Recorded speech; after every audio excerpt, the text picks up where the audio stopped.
Welcome to the Gateway Podcast, where we get a chance to sit and talk to the outstanding professionals who serve in the 37 Training Wing.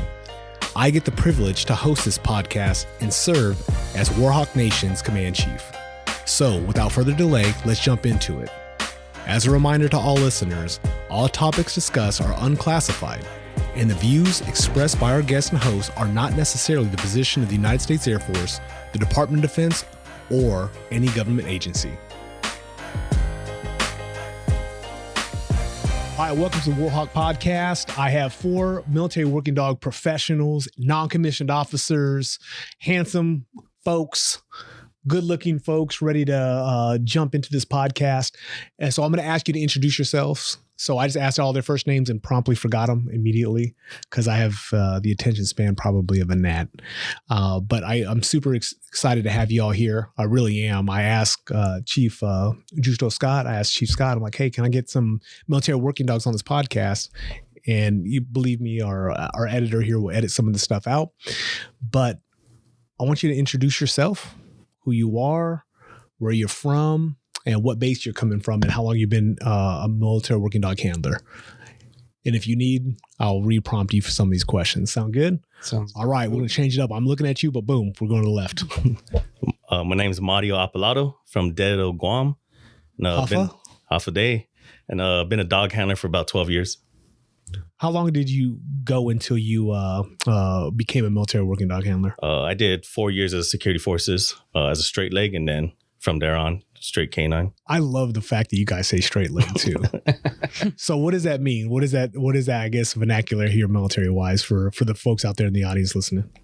Non-canine folks. Non-canine. So is CATM, is they considered straight leg? I consider them straight legs. Okay. They might not like it, but yeah, they're straight. Everyone's nodding their head. I see some smiles here. Okay. And you're from Guam? Yes, sir. Okay. What's the hottest peppers you eat?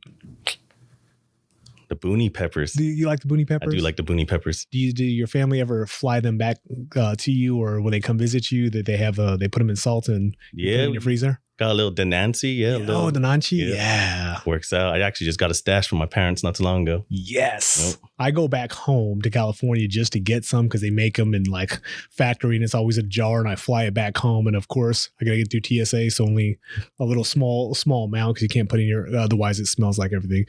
For those who don't know what Denancy is, it's a delicious spread that we put on a lot of our foods from Guam. All right, Akeem, where are you from, teammate? I'm from Maryland originally. Right. I've been in a little over 10 years, and the last 8 years been K9. So it took you 2 years. 2 years. I'm mathematically not the smartest person, but it took you 2 years. And then I got into it, yep. Awesome. So you knew, did everybody here know that they wanted to be K9 right off the bat? Yeah, I did not. Oh, I got a little coming to you then. And what did you say? You're from Maryland? I'm from Maryland originally, yes, sir. All right. What's your favorite sports team? Got to be the Commanders. Really? Yeah. You're the one, huh? You're the Commanders fan. Yep. So you know the pain as I know the pain. Yeah, you just got to stick it out. You got to be patient. It's a patient game. You got to see what happens with it. But what's your sport? What is your favorite sport? Football. Football? What about college? Are you a Terrapins fan? Not a big college fan. I'll watch here and there, but it's mainly NFL for me. What bases have you been at? Been in Shreveport Air Force Base. My first one, and came to Lackland. Went to career. Came back to Lackland. Oh, okay. This is it. You may get booted out of here in just a second. What base are you at in Korea? Kunsan. Home of the what? Wolfpack. You know it. Okay, you're not getting booted out of here. Awesome. Of course, that was my previous assignment. What years were you there? All of COVID. I got there right before. So you were there with Chief Master Sergeant, maybe Ronnie Woods? Yes. Okay. He's one of my best friends in this whole wide world. So the entire time with him. Yep. Okay. Good deal. Over to you, ma'am. Hi, I'm Eve Caballero. I'm from the Chicagoland area. Chicagoland? Yeah, like the northwest suburbs. I can't really claim like Chicago because actual Chicago people get really mad when you say that. But I grew up like 30, 40 minutes outside the city. But if I said like Algonquin, Illinois, everyone looks at me like I have 3 eyes. But I've been in the Air Force about 8.5 years, been K9 a little over 6 of them. Okay. So you took 4, and then you took two. So is there a waiting list that you go on to? I know the answer to this, but how did that work for you? Do you like the second your SFM or your security forces manager, we're looking for canine handlers, you were just like, I'm in? Yeah, I was basically able to apply like as soon as I was eligible. So I was just lucky that it worked out that way and I got accepted the first time. So I know that doesn't happen all the time, but yeah, I got really lucky with that. I say both you guys did that. Yeah. And what bases you been at? Holloman, Scott, and then here. So I've been here almost 3 years. I was at Scott about 3 years. And then Holloman I was at for like maybe 2 years. Is this an assignment for you? So being a military working dog in the 341, where the home, the nexus of all military working dogs, all things military working dog, did you put in a package to come down here? Yeah, we all applied, right? Oh, yeah, so you have to apply to come down here. Okay. Yeah. In Caballero. That's your last name. Yes, sir. You know Steve? Do I know Steve Caballero. No, I don't. So we're going to make a whole lot of friends out there. You should know Steve. Okay.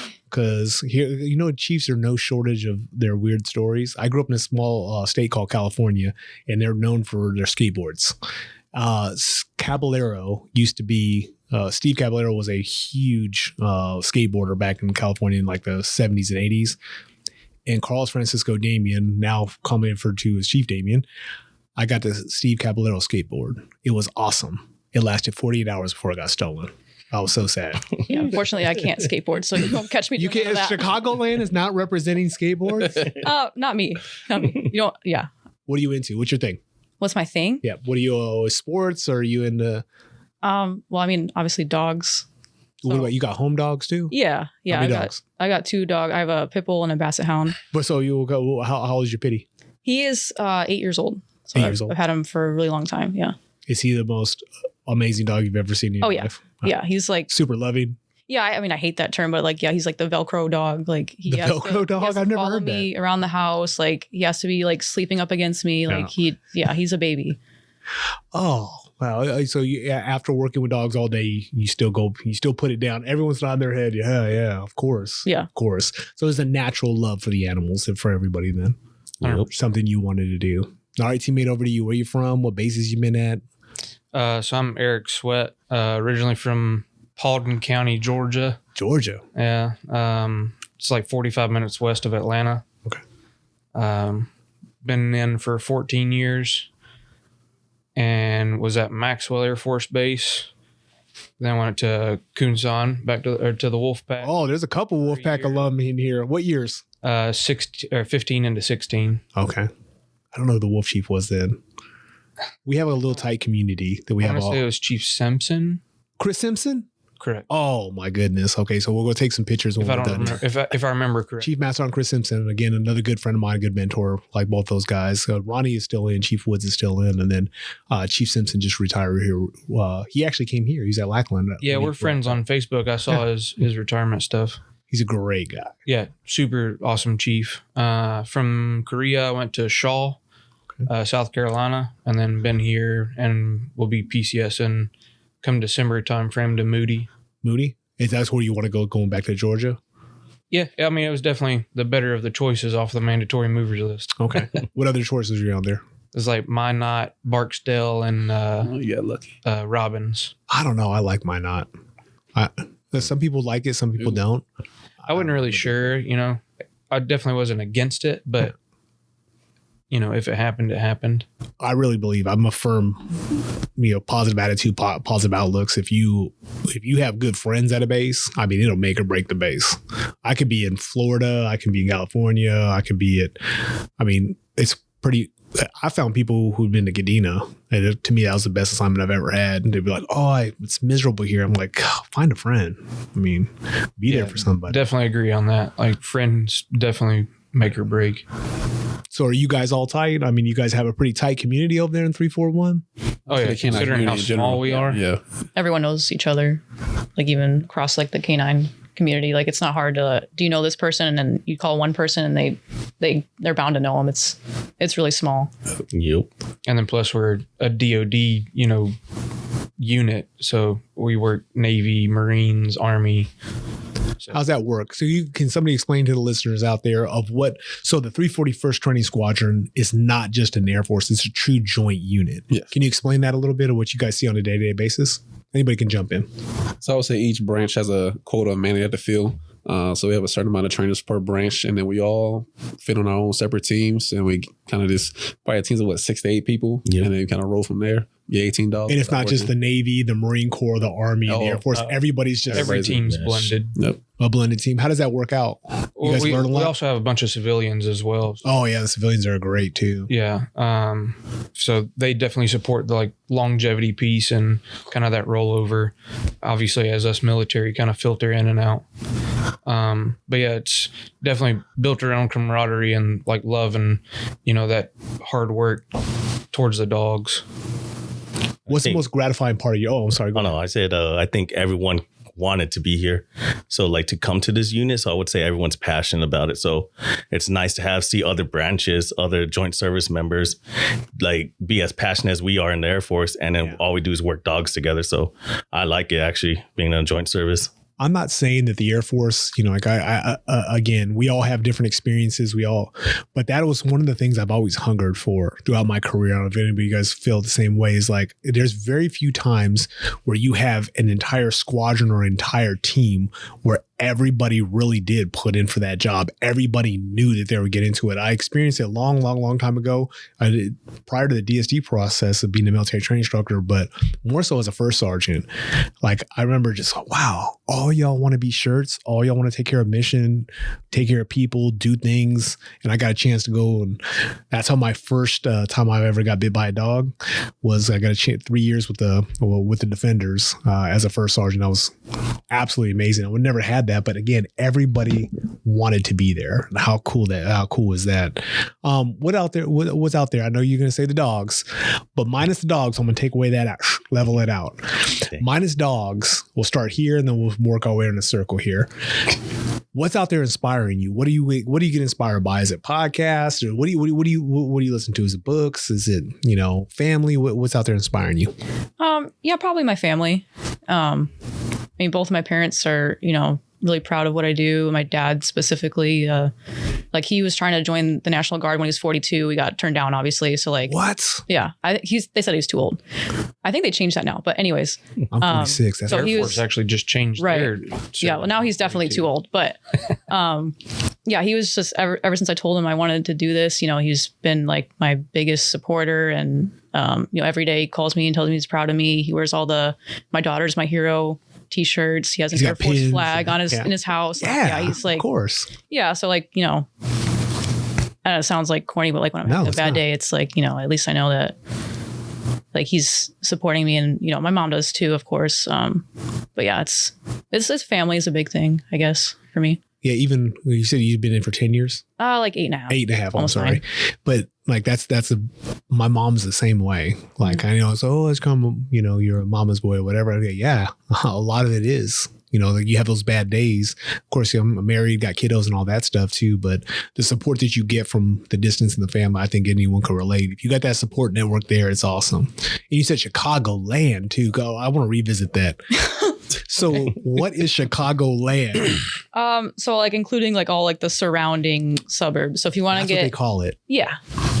I thought they called it The Chi because I like that show. The what? The Chi. Anybody watched that show before? Only other terms you hear is the Chirac term. That's the only hear that. That's the only thing I know. That's it. That's the only thing I think of is Chirac. Well, I don't know what that is. You know what Chirac is? Oh.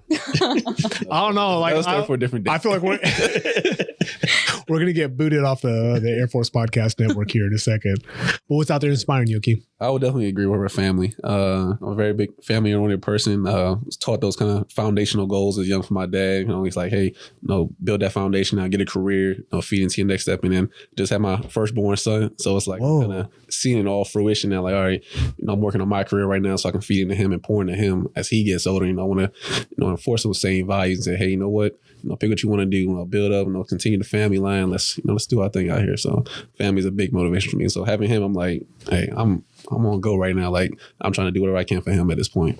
So you have a 1-year-old? No, he's not even one. He just hit 3 months yesterday. Oh, you had 3 months. Oh, yeah. I'm surprised you're still awake in between answers. I think my wife every day because I come home. I'm like, You got it? Okay, cool. Oh, so you have an amazing wife. I have an amazing wife. Can you send a shout out to your wife? Shout out to my wife, Mariah. She's active duty as well. She's still on baby leave right now. She come back to work in a little bit, but shout out to my wife. I love you, baby. Is she a military working dog? No, handler? she's security forces, but she doesn't do dogs. She don't like anything big dogs. None of that. She's like, nah. How does that work? It's a little rough. We have a Doberman home. We have him since a puppy, so she's like, I'm fine with him. Any other dog should come out to work. She's like, yeah, I stay over there. I'll watch from a distance and I'll let you do your thing. I'll bring him close. She's like, Hakeem, get away from me. Get away from those dogs. I do what I can, but she supports me now with everything I do, so I'm never gonna complain about that. Is she over here in the 802nd? Yeah, she's at 802nd. Forces? Yes. Awesome. We have a lot of cross pollination, a lot of good ties over there. We just got a senior from over there, just one of our SELs over the 737 Training Squadron. So we have a lot, and then of course Chief Conger's over there now. Yeah, so shout out to Chief Conger. Yeah, She's awesome. Wow. I asked her because I was running with my dog the other day, and it said 5 o'clock in the morning. So I was doing little hot laps before I can go on the bridge at 5 o'clock in the morning. I'd send her a text message. I was like, when is this thing gonna blow dead? And she's like, oh, today. I was like, oh, good. I like to run in the morning, especially because it's hot for the dogs too. Yeah. Or especially a short-haired dog. So what's out there inspiring you, Amadio? Be a little different. I'm gonna say family. Okay. He sold it too. That was good. No, my family, definitely my mom and dad, being from Guam, a small island, it's very, finding work there it's very packed. So they work their butts off for me. Yeah. So I just try to continue that. And then I got 3 kids of my own, and, I like hearing them when they say like, when I get older, I want to be a dog handler like my dad. Oh. So, that inspires me to keep going and keep being better at what I do in a sense, so I make them proud and give them a good life to look forward to when. What are their names and ages? I got Cash, he is 13, Lotus, who's 10, and then Sella, who's 9. Who's your favorite? No, I'm just kidding. Yeah. Don't answer that question. Nope. Don't answer it. If you come to a tech school briefing, I always tell like every day is I have a different favorite kid. But so they're inspiring you out there, a small family. What's your favorite Chamorro dish? Chamorro dish. It's going to be beef Kelligman. Beef Kelligman? Yep. Oh, you like it raw then? Yeah, just in the lemon juice and all that stuff? Yeah, we lost half of our audience just now. I love it too. But chicken Kelligman is by far my favorite. Oh, yeah. That's good. All right, teammate. Eric, what's out there inspiring you, brother? I'd definitely stick with the trend of like family. I'm a big music head, so I kind of, definitely dive into that. Could make a joke, about it drowns out the ringing in my ears too, but it gets out the tinnitus out there. It rings it all out. What kind of music is it? All music? Do you play instruments? I actually don't play anything. I've dabbled here and there, but never truly like picked anything up. But I'll kind of listen to anything. It's definitely, I'm the type of person like I'll sit there and just, in the dark in like my room or something like that and listen to music, but I'll, read the lyrics as it's going and everything like that too. Like definitely dive into, the beat and the lyrics, like stuff that actually kind of legit speaks, I guess. Okay. Awesome. So describe to me the best canine handlers you've seen out there. Some characteristics, some virtues, just in your own words. What makes, and we'll just reverse it now. We'll start with the Hakeem and we'll slide on this way. What is out there that you've seen like, hey, this makes a really good military working dog handler, or this makes a good fill in the blank? I'll say somebody that's humble and coachable. Like a lot of big personalities in canine. A lot of people who are very headstrong and say, no, I know this way and this is the right way. You got somebody that's hungry and they're humble. They're going to listen to you and they're like, hey, I'm listening for feedback. From now to whenever I've been handling for 18 years, this man will still say, hey, I need some help with this. Somebody's going to be humble. It's probably one of the most well-rounded trainers out there, I think so. Because when you think you know it all, some people say, you might as well drop the leash. And you guys can jump in. Just, and this one right here, just jump in. Like, it's your story. It's your thought process. What makes good handlers? I think for me is, like how you said, hungry. Heart is a big thing for me. This job alone can be physically demanding. And I think most of the time mentally strong and having that heart to continue to keep doing it. Canine's one of those jobs that you don't really get, maybe nowadays, but you don't get recognized. Like you get a self pat on the back. You got to congratulate yourself for the milestones you do with your dog and your training. And then for me, also spreading that knowledge, people that are willing to spread that knowledge to other people, teaching those people, the people below them, above them, just always spreading it. I think those are good dog handlers in my opinion. I mean, definitely wrap right into the heart. Like dedication and mentality are huge. It's funny, more especially here, the 341st, training dogs from ground up. It's definitely mentally taxing because, you'll get a dog that is struggling to pick something up or something along those lines. And then you'll go home to your family, but you're trying to like give attention to them. But then that dog's just there in your head. Like, what do I need to do to like get through to them? I can imagine it'd be the same thing as, seeing your TI hat, same exact concept. Oh yeah. Of like, what is this student not picking up? But then, again, it rolls right into that dedication piece of if you're not dedicated, then your mind's not going to be there and the dogs aren't going to get what they deserve, nor are the people around you. Thanks. Yeah, for me, it's like half of it is having like the passion and the want and the desire. You're halfway there. And then the rest of it is the determination, grit, and hard work that you have to put in to actually be great and do better. And for me too, I have hit on what Akeem said, is that you have to continue to be a student. Even when you have excelled or people look up to you or you're supposed to be leading, you still have to go back, and you don't know everything. And if you do know everything, then you should stop because you're hurting your people. So you have to continue to, be a student, be humble, and then go back and keep spreading that knowledge and not hold on to it. So, well, go ahead. I was just going to say this place definitely facilitates like a true kind of like leadership, followership type, situation, because if you're not there to, one, lead people that are coming in, but then also follow others that are, maybe ahead of you, whatever the case is, you're not going to succeed here or truly in the canine community. So as you're out there, you probably have tons of stories. I'm gonna give you a second. I'm gonna space this question out a little bit, but I want you to think about stories. What's one of the most memorable things that you've done as a military working dog? If there's a story behind it, if there's something you're like, oh, this is really memorable for me. Is there anything that jumps out at you? And anyone can, again, instead of just going left to right to left, circles and all that stuff, just jump in. Tell me what something is meaningful that you mind sharing with the audience. You're like, wow, this really was a game changer for me, or this is a story that I'm really proud of, or something. Just anything that when it comes to you as a military working dog professional. Dog handler. I think one that hits home first I can think of is finishing my first trailer. Takes almost 6 months, give or take, for one trailer, 18 dogs.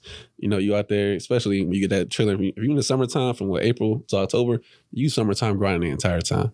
So when I finally finished that first trailer and was like, oh, we did that. Some people say, oh yeah, Texas hot. I'm like, you don't know hot. You don't know hot until you out there working 18 dogs back to back to back when it's 100 degrees outside. Probably all of us were here when we had that summer was 100 degrees, like consecutive days. Yep. So when I finished that first trailer, that was like, man, I really did that. And my team, we all struggled together. We all ended the day sweating, drenched, all together. We had to finish that. I mean, granted, we got done on Monday. We had a new set of 18 dollars on Tuesday. So you like, oh, that's your reward. Self-motivating. Here's the next one. But that was a defining moment for me. Like, man, I came down here and I did that. It was tough. It was hard. I learned a lot, but it's like, I still got so much more to do. But that was like that one milestone. Okay, boom, I hit that. It's time to go on and see what I can do better for the next one. So that was one, being here, at least that was like meaningful for me. Yeah, I could kind of agree on that too. Like that summer was rough. I've got a video on my phone of, our Carhartts are typically tan, well, the majority of them. And I literally sweat through like my entire Carhartts because the warehouse building we were working in didn't have AC. So it was, but you still got to push. Can't wear cut those legs off and have some Carhartt shorts. That is, I would say one individual has it. Typically, no, you gotta. But yeah, that considered out of uniform. Yeah, I get it. So, of course. But yeah, I think the biggest thing for me, like coming here, once I kind of figured out that I got picked up and was, and some people had words of encouragement of picking me in at the same time also coming down here was a big thing for me of like making a kind of proving to myself that I thought I had as much knowledge and was as good of a handler as I thought I was. And then, receiving the words of encouragement from everybody in this room for one, but then also others that I've met along the way and so on has definitely been a big piece. I believe for me, it's similar to these guys. Like the trailer was the first time I led one. Not only was it my first time leading a trailer, but then they also gave me a whole team of brand new people. So it was just like, and then not only that, 4 small breeds or 3 small breeds. So it was just like, man, I gotta train these dogs, train these new guys, and then still make the goal that we need. And you know, sometimes we all know it. Sometimes it's going to be about the dogs or about the people. One of them is you're gonna have to grind more with. And for me, it was a lot with the people. And granted, I had help. A lot of these guys actually stepped in when I had questions, all that stuff, especially as a lead trainer. But seeing my guys at that time being new and then succeeding well, did really good. And then seeing where they are now, that was a big moment for me to be like, yeah, I actually enjoy what I do. You know, like I could leave this career field and be happy and know that I did something like right in a sense. So. Yeah, the most memorable thing I've done is I was able to foster a puppy here. So we have we call the breeding program here at the 341st. Oh, yeah. We supply about anywhere from 15 to 20% of the dog population here. And they get fostered out to the local population within San Antonio. It's a completely volunteer type of situation, but they foster them from 6 weeks old to about 7 months old, and then they get turned back in for training.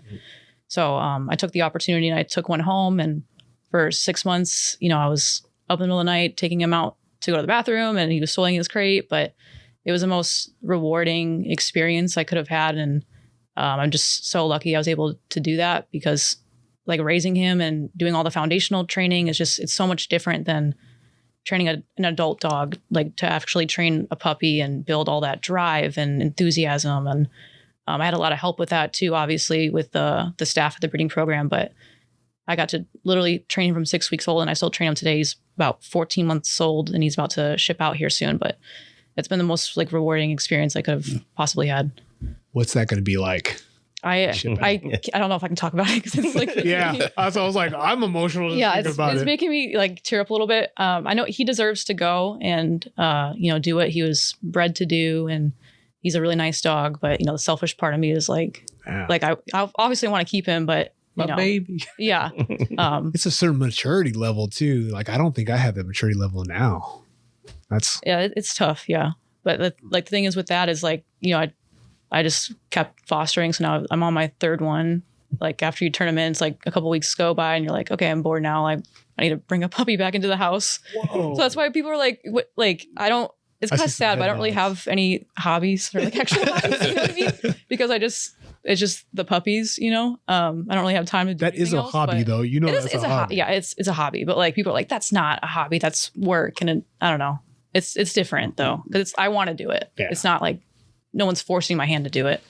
So one of my favorite podcasters, and again, I'm not here to endorse anything or like that, but you know, I was listening to a podcast with Joe Rogan the other day. I usually run listening to different anything from The Economist to Andrew Huberman to all the different podcasters. And I was listening to this podcast and I couldn't wait to get home to my wife Shauna and ask her, and it's like, or let her, hey, is not the best part of me coming home is not me coming home. It's like watching a dog just like, I love you so much. Unconditional love. Like you are my thing. And then, you know, like, I'm not gonna lie, marriage is marriage. Sometimes, there's ups and downs, and sometimes, maybe not as thrilled to see me. Maybe the kids, I got my youngest is 17. It ranges from 17 to 25. Not as stoked to see you when you come home at times, the ones that are there, unless they're visiting, or asking for money. Just kidding. Not really. But when they come home, that door opens and I see Sancho and he looks at me, I look at him, and he goes, grabs a toy. Cause that's his thing. He's like, I'm gonna bring you a toy cause I love you. And I'm like, man, that is pure love. So yeah, hobby, no hobby. There's nothing, a dog love. So I wanted to have you guys on the show and talk about it. So with this, what is one of the hardest things, and I think you talked about it a little bit, but you can expand upon it if you so choose. What are some of the hardest things that you didn't know before when you were, I'm going to do air quotes in here, and we're not videotaping this thing, but air quotes is when you were straight leg, What was the hardest learning curve coming over and crossing over to be a dog handler? Ooh, look at them. They're all deep in thought right now. Probably, honestly, the amount of work. Really? Yeah. Like it increases, honestly, it increases exponentially because people don't think like, oh, you just get to hang out with a dog all day. Like, yeah, you're right. But also, before like going from a straight leg, like you just show up, you get your weapons, you go to guard mount, you go to work. As a handler, you show up an hour and a half prior, you spray kennels, you feed dogs, more especially if you're working like morning shift. So you're there an hour, 2 hours prior to your shift even starting, and you do all of that. And then you get your dog's gear together, you pack your vehicle, you get yourself together. You also have to go get your weapons. And then, if you're taking your dog to guard mount, so on and so forth. And then you got to do all that again at the end of shift, more especially working 12s, or something along those lines. But yeah, the amount of work. And then plus you're also training a dog, throughout the shift versus just focusing on the task at hand. So didn't know that big other side of it when you were going to visit the kennels and seeing all the other dog handlers. Yeah, I mean, you definitely kind of like it starts ramping up, more especially depending on how often you're volunteering. Because I was kind of a different scenario of, like Eve and Akeem. Like I came in and did almost like 4 years, like straight leg, because I came in during like sequestration and all that stuff. So the first time I applied was when sequestration hit, and they were like, no more, retrains, like no more TDYs, like whatever. And then I applied again after that cleared, and they changed the requirements. So then I had to apply the third time. So I was, determined. I think for me was you had to be a leader real fast. Being a senior airman dog handler, right? Like now there ain't no flight chief to answer to. It's just you and that dog. And there'll be times you're like the on-scene commander as an E4 and be like, take over, handle it. Or, you're the subject matter expert. There's a bomb threat. What's your plan? And you had to learn real quick to make decisions real fast. I think, especially as an E4, and I think that actually sets you up for your career, just being that. Because before that, you go to guard mount, they tell you black and white what to do for the day, and that was it. Now you're like, work a mid shift as an E4 with a dog. You're on your own. Good Very luck. autonomous. Yeah. So you learn to take charge of things real fast and be a leader. That makes sense. That checks. I got two. First one, it might seem minute, but I think it covers a lot of bases. Like, it's crazy to say, but the amount of poop you have to clean. Really? There you go, poop. Like people would think, like you said, you think you just come in here to work a dog and play with dogs all day, but like we have to take care of the dogs, their health and welfare. So that includes cleaning up poop. And I tell people like that'll make and break you as a handler. You go into a kennel and it's all over the place. How many people walk in there with like, I'm not doing this, I'm walking out. But that's our dogs. We have to take care of that's our military assets that we had to take care of. So like that could make or break some people. Like, I'm not doing that. I've seen people say, I'm not going canine because I don't want to clean up poop. But that's something we do. Like, we want to blink an eye to it. It's like, all right, go clean that poop up. Like, let's go. But you have to do it so much. It's like, it's second nature, but that's really broken some people. Like, I don't want to do this anymore because it's on me. It's hit my face when I'm walking past the kennel. Like, it's happened so much. You're just like, why am I doing this sometimes? But you have to do that. And then the second piece was how psychological the training is for the dogs. Like, you think training a dog is just like, oh, here's a treat, sit. Like, it is so many different levels to it that I did. Like, I feel like I haven't even touched the surface of it right now. Like, we do a lot of stuff here, but like, you look at some of these people out here doing this dog training and how they get into the dog's mental and the stuff that you can do and what the dog can do. Like, it is insane the amount of levels there is into the psychology of a dog and how they're trained and the stuff that they can do. It's a human, or not human, it's a living organism. That like you say, the layers of it, I'm always impressed by that. Like if you look at my Instagram reel when I'm, just swiping and looking at stuff, it's all dogs. It's all dog training. So again, that's why I'm really stoked to have, and thank you, the four of you for being here. But it fascinates me of how different. I know there's a lot of, niche things out there. There's National Geographic, Discovery. They all have their different dog handler or dog trainers. But exactly that. I'm fascinated by it. It's like that, this sentinel being depends on you, and you, like, good on you, 14 months like that. Like, these things that you pour your heart and soul, they're they're an actual living creature with so many different dynamics. And if you can't tell me that when you see a dog's face and their expressions and when they're in pain and all these things that you have to deal with if you're a dog lover, an animal lover, it's like, wow, scratching the surface. That was great. Thank you for that. What about you, Eve? Yeah. So I think for a lot of us, it's just, after you get into it, it's not like a clock in and clock out type of deal. Like, and to kind of touch on like the poop thing, like back, like at Scott, we had a dog that like was notoriously sick and was having bowel issues. And, it's like half our camera roll was pictures of poop. And it was it was normal because we had to document it, and it'd be like 9 o'clock at night and you'd be at home and the handler that was there was sending a picture of poop in a group chat. And it never stops. But like the amount of like, community that we had and that we all like, just cared enough to keep documenting and trying to take care of this, this sick dog because he was, our partner, our friend, part of the section, you know what I mean? So it's just like, it's just way more than what you think it's going to be. Yeah. It's just it's just the community of it. And like, even when I was at a kennel, like we had such a tight knit group because we were all passionate about what we did and passionate about the dogs. And it's just more than, just coming into work and going home.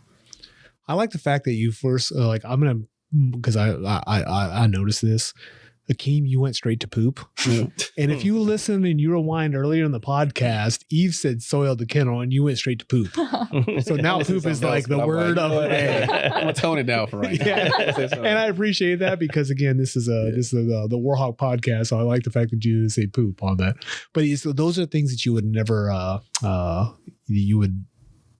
wouldn't have thought about. So when it comes to going back, now you'll leave the 341. Some of you will not be a military working dog handler the rest of your career. I don't know if I'm saying that right, but you won't be a handler the rest of your life. What's that going to be like? You have like a ceremony or something? As you try, no ceremony. Like there's no ceremony. There's no like a certain mourning period. Open the door and just give you the old heave ho. Yeah, Really? that's it. And you look on the other side of the fence and you see the dog handlers, and as you get older, and then you put your hand up there and you're like, I used to get down on that. And they don't even talk to you. It's like, old head. Ain't that? You don't know nothing. You didn't do anything. Okay. Like that one dude hanging around the high school. That's exactly what I was thinking about. Some dogs? Yeah. I can decoy real quick. You say that now, and everyone, like, being a former MTI, being back here at the 30, you sits in the back of your mind. You're like, oh, I'm just going to embarrass myself right now. It's like, but you do miss it. I'm like, let me march your flight around. I never have. I know probably never do that again, but I can only imagine. All right, we'll break it up a little bit. I like to ask this question. Right now, San Antonio is great. Minus the Charles Barkley and his comments about San Antonio. I love San Antonio. I love being out here. Minus the traffic. So if we could ever do something about traffic, that'd be even better. Because 20 years ago, it wasn't as bad. But that being said, y'all been in San Antonio for a while now, right? Yes. Who's Eric, you're the oldest one here. How long you been here in San Antonio? I'm just shy of 4 years come November. Okay, 4 years. I got you beat. You've got your spot. Oh, how long you been here? I've been here since 2017. Right. Yeah. 2017. Yeah, I was here. I left the career and I came back. So I've been here for. Okay. But you got some Wolfpack time in there. You got some. Yeah. You got some Bulgogi in the mix there. Okay. What is your go-to? Which one of your go-to places do you like to eat out here? Ooh, dang. Smash and crab. Smash and crab? Hands down. I'm from the East Coast, so I like seafood. So Oh yeah. You're from That's Maryland fair. too. smash and crab. So I gotta get some good seafood in. So man, like I'm still thinking about what you guys gonna say, but I'm about to go back to the what do you call it, the DMV? DMV. That's weird to me because then I think a DMV gives me like, gives me some anxiety because I think California DMV and you got to be there all day. Yeah. No, even if you have an appointment, they're like, I don't care. But you said you like seafood. I do. I'm a West Coaster. You're an East Coaster. You said the crab place. What's your go-to crab? Because being from the East Coast, are you like a Chesapeake? What do they call them? Blue crabs? Blue crabs. Is that your go-to crab? It's not my go-to. Okay, what is your go-to? Jumbo snow crab.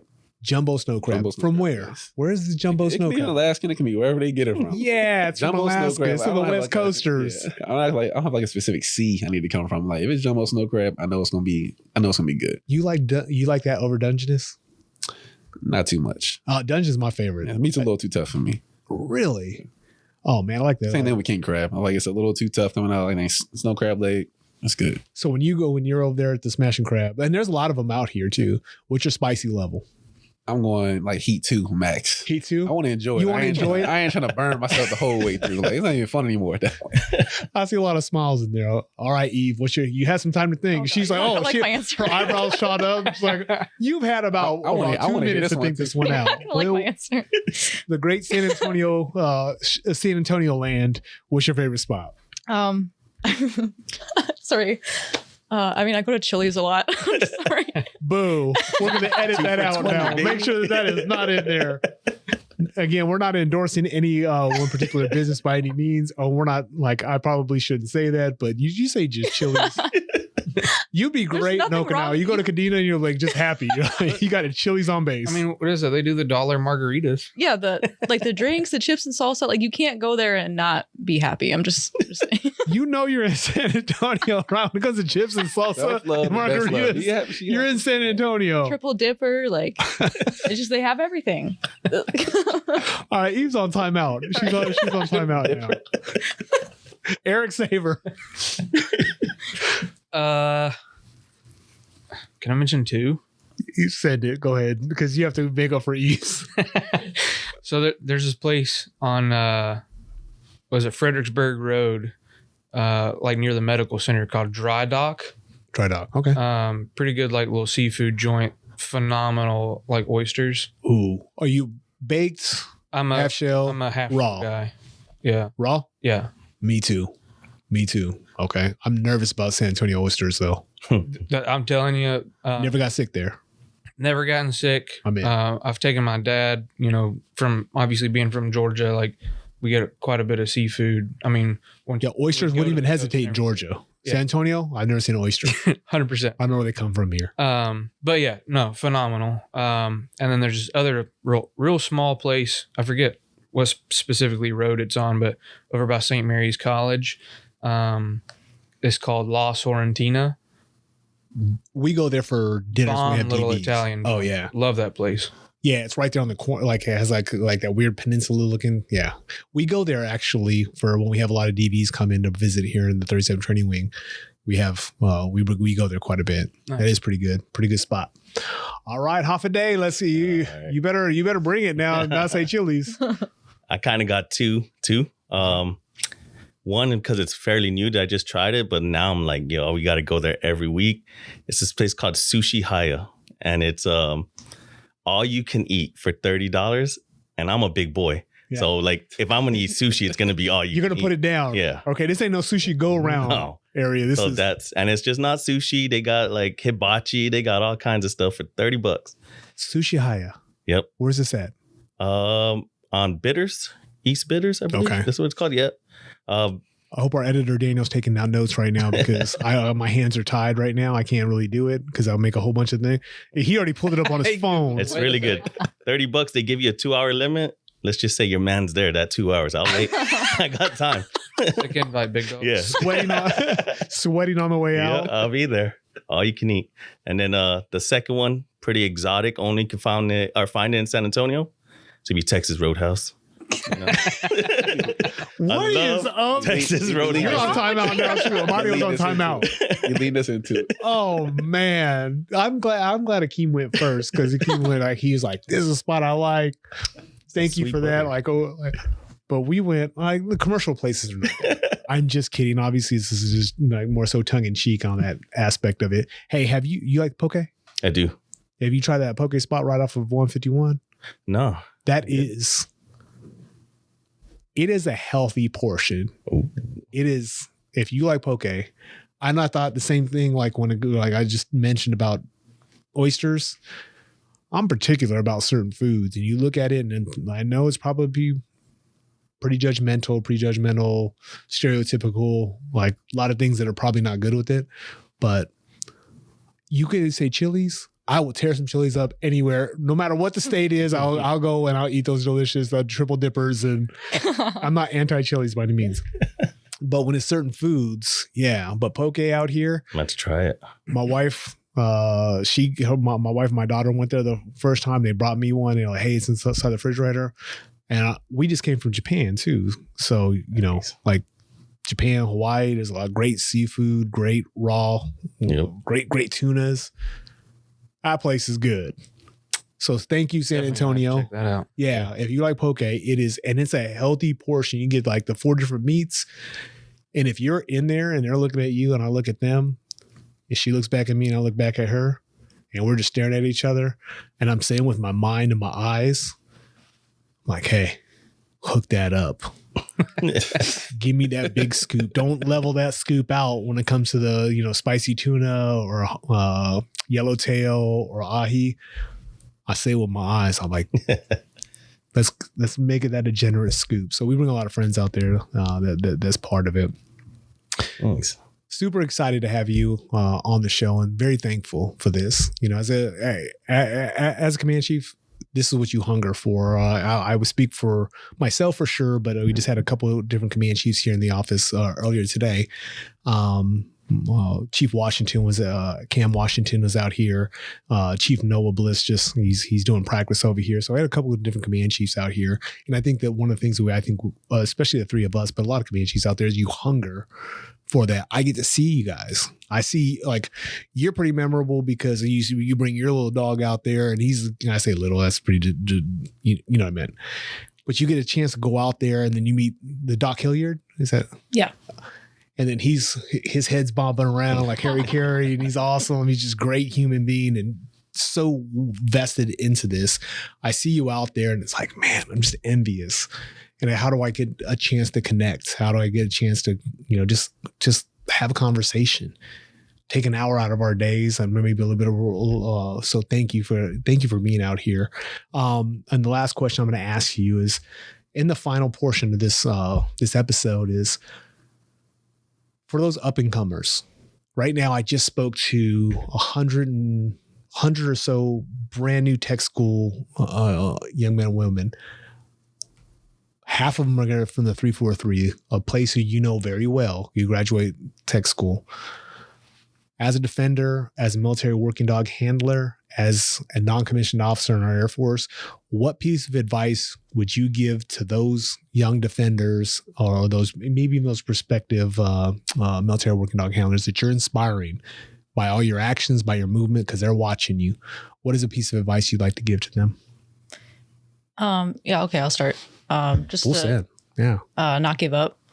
When I was like a brand new handler, like I was trash. Like I was like, maybe I'm not cut out for this. Like I wasn't sure if I was gonna pass my first set of validations or my cert. Like I was kind of like not giving up, but like I gotta come to terms with that. This might not be for me, because it's not a right to have the shred. It's a privilege. Did I say that right? Yep.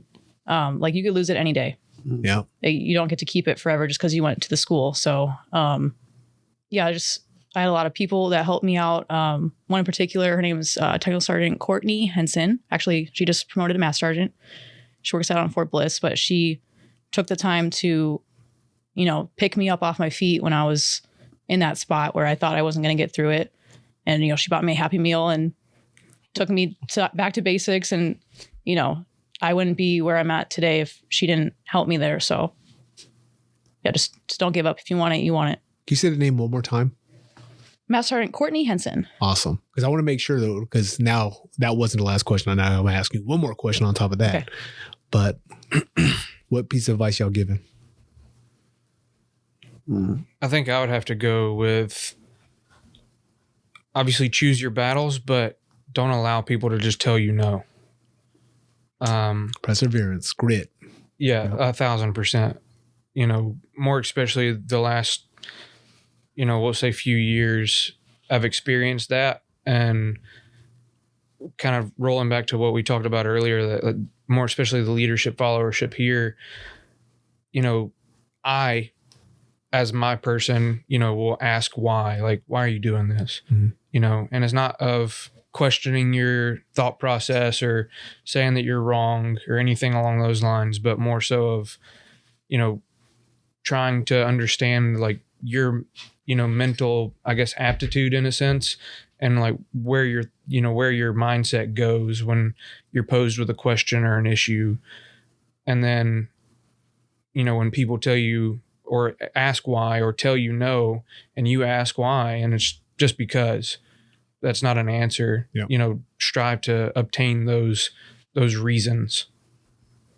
Thanks for that. That's one of the things that, so all my alligators close and bow, all the group chiefs, in the commander, the wing commander, and the deputy, I asked them, I'm redoing this card right now. And that's one of the questions, a piece of advice. I always ask other people for a piece of advice. Give me a piece of advice when I have to make a decision, as a command chief, master sergeant.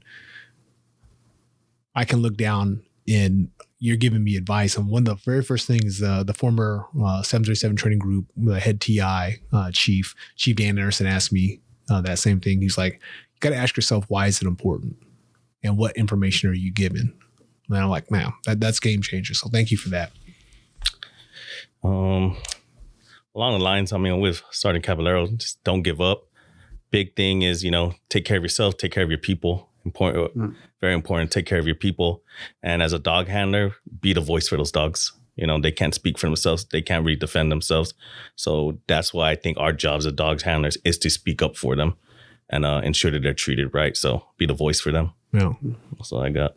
Yes, I have two. First one, I get it from my dad all the time. He's been telling me since I was young, but hard work always pays off. Yeah. You have a goal, you want to work hard enough to achieve it, then you'll get there. So obviously, like I said, perseverance, keep pushing towards that goal. And then the last one, I guess, is a quote. I don't know where it came from. I've been telling my guys lately, I say you can have excuses, you can have results, but you can't have both. So you have to make a decision on what you want. So. Oh, I'm writing that down. Hey, Daniel, make sure you wrote that one down. That's talking trash on the team. I always tell people, hey, you can make excuses all day, but you're not gonna have the results you want. So I love that. So you hit it, and you've already answered the question, but I'm going to piggyback on this thing again. I always say this, and you're going to see we're recording about 6 podcasts to see how it takes. Maybe it'll take, maybe people listen, maybe they won't. And more so, this is for your families, this is for your friends. This is for the inspirational master sergeants that you said, pick you up off the floor, put you back on your feet, and get after stuff. Who's out there throughout in your military career wise? Because I know your families, I know your friends and all that. They're going to, they're always going to get your back. But when it comes to the military, who's somebody who had, just like she said, had an absolute role as a leader, as a follower, as a teammate? Who is out there that was a game changer in your career? For me, it was one of my first few trainers, Master Sergeant Natisha Johnson. She was the definition of a dog handler, hardworking, spoke for the people, took care of the people. And I think for me, that was a big milestone. We had kind of a bad leadership at that time, and she kind of pointed us in the right direction.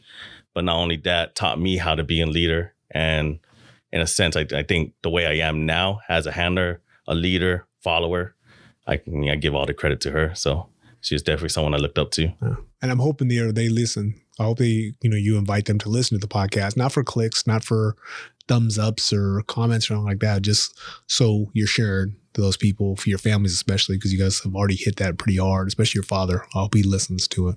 I still have 2 master sergeants now. So my first, you're double dipping on that too a lot. I said one, and then you said one's not enough. Well, hey, one's retired now, so maybe that don't count. Okay. One's he's master sergeant Street for Delarge. He was my first trainer on my first base. Like I said, definition of a handler, somebody who kind of set that example. I was like, hey, this is who I would strive to be as a handler, as far as the work ethic, how he was leading people, taking care of people, taking care of the dogs. I was like, this is what I need to do. And then next one, retired Master Sergeant Wisman. I never worked directly under him. I worked with him for a small period in a career, but every time you hear this person's name, every time you work around him, every time you run, you're like, I'm nowhere close to this guy, because he is just doing everything on all levels. How can I get to this point? Because he's working that hard. Everybody that, if you mention his name, people are like, oh yeah, he's doing this thing. So just seeing him, even from the brief times, I'm like, dang, every time I see you, I'm still not even close to your level. or your leadership on how much you taking care of people or how much you put into the job, man. You know, you look at this guy, you like, man, he's nonstop all the time. Every time I see him, it's like he's nonstop. So that's somebody that's like inspired me. Like, you know, I'm always going to be on go because whenever you see him, he's doing something great all the time. You said Sharif DeLarge was retired. No, sorry. Master on Wisdom. Okay, He's retired. good. Yeah. Because I just saw Sharif DeLarge at whatchamacallit, at AFSA, Air Force Sergeant Association out in Houston. And I try to make sure that if he was up here, because I've known him, I almost killed him once. Too. So there's a story behind that I'll tell you afterwards, and then you can go share that with him. Yeah. I've known Sharif when I was, again, lucky enough to be a first sergeant in the Security Forces unit. Sharif was one of our brand new senior MWD staffs. One of those good times, you know, as a shirt, deal with a lot of bad stuff sometimes. We all do, right? But when he got promoted to staff sergeant, I've known him since then. Wow. Long time ago at Joint Base Lewis McCord. Small world. Oh, I know Sharif very well. And I'll tell you, I almost killed him here shortly. Coming to me. You're the last one. You get to wrap the show up. I can definitely, second Sergeant Wiseman. But truly, I've never necessarily had that kind of just person that I'm chasing like through my career. It's definitely been very like self-driven. Obviously made lots of friends and people that's kind of pushed me over the years, but I'd say I didn't really meet like a match of, somebody that truly pushed me until I got here. And it'd be, now retired, Mr. Chris Hyatt. Definitely a very good friend and a lot of head nods on that one. Yeah, he's definitely helped me out over the last couple of years. Awesome. Well, I hope I didn't waste your time. My hope, that's one of the greatest things, we get to share stories, and I feel like you and I, as Bill Between Tomorrow, that's sometimes, as the folklore happens, it's all we have is each other's stories and each other's experience. And that's what I wanted this podcast to be. I want it to be not super stuffy. I wanted it to be, hey, I'm going to ask you questions. We're going to sit. We're going to joke around a little bit. We'll get serious on some things. And I hope I didn't waste your time. And I hope you got something out of this like I did. So Military Working Dogs in the books. Thanks for coming on the show. Thanks for having us.